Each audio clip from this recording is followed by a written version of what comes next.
Next question from Tim is, how do you write compliant problem agitation Facebook ad copy, or what's your alternative approach specifically in the expert coaching space? So that's a great question with Facebook being as finicky as it is. So I feel like Sabah should answer this one.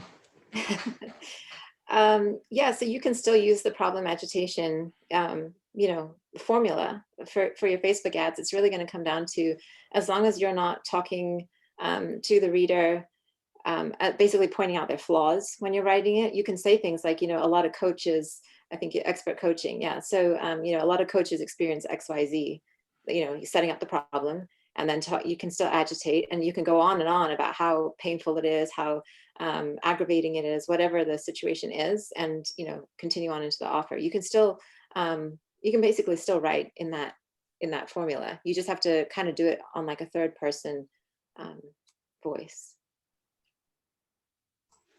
Awesome. Yeah. And I've had some success with stories too.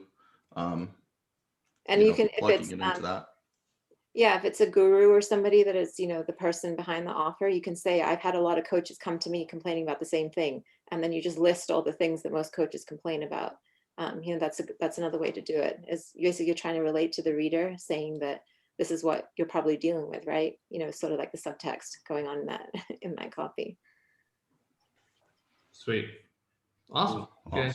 But Ben, we do have a question on the Facebook from Daniel Martinez. Yeah, totally. He's up now, actually. So I had him time stamped when he came in. Great. And trying to give that professional experience.